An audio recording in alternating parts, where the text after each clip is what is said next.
Well, we have an area of low pressure over the Philippines today, bringing some pretty steady rainfall across southern Visayas, northeastern Mindanao as well. A few of you out here actually been saying it's been raining for a few days now. Whenever we get into those issues where we get persistent rainfall, you get saturated grounds and definitely that threat of flooding. I'm meteorologist Robert Spetta, by the way. Big thanks for everybody on Patreon who supports this channel, makes these videos possible. Link down below if you want to get more information on that. Let's get into the update today. So here's the Philippines.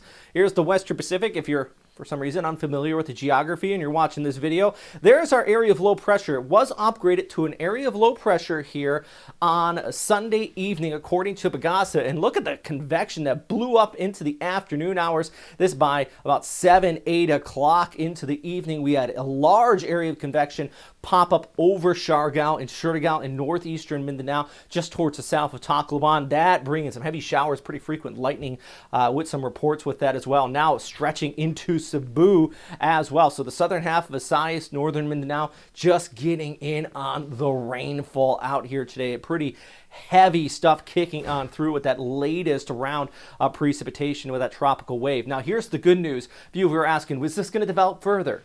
There's a few reasons why I don't think. One, obviously land interaction. It's moving over the Philippines. Two, this is your shear analysis from the University of Wisconsin. Pretty good analysis here. Plenty of shear back towards the north. Obviously, that's associated with the jet stream. We have this lack of shear around Yap and Palau. That's where our area's been moving through, and thus it's allowed to kind of organize a little bit into the low pressure area.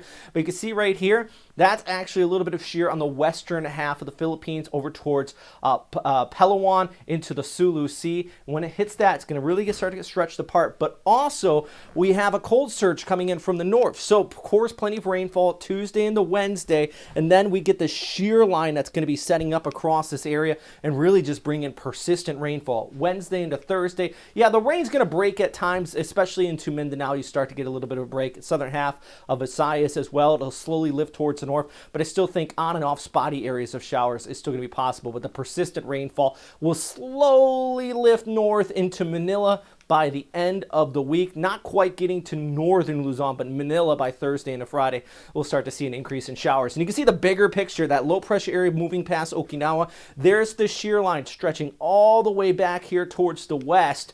That's going to set up and really just tear and shear, if you will, our area of low pressure apart. So this is not going to develop into a main big system, but we are seeing an increase in rainfall out here for sure. I mean, this is some rainfall accumulation through Wednesday into Thursday. Red indicating over 50 millimeters. Some areas in eastern Visayas, even down back towards the west into Mindoro, you're going to be seeing upwards of 50 to 100 millimeters. Rainfall warnings, red rainfall warnings have already been issued actually in southeastern Visayas too. Check your local warnings. These are always changing. 30 millimeters or more in just the course of 2 hours is possible at red rainfall. That's probable flooding whenever you get that. I mean, that's just abundance of precipitation. So it's that consistent threat that is the big issue through the next few days, in place through at least Wednesday for Visayas, but like I mentioned, slowly lifting towards the north. And you also get that other cold surges kicking in with this as well. Cebu, as I mentioned, on and off precipitation pretty much. You get a little bit of a break by Thursday, but it's going to be on and off.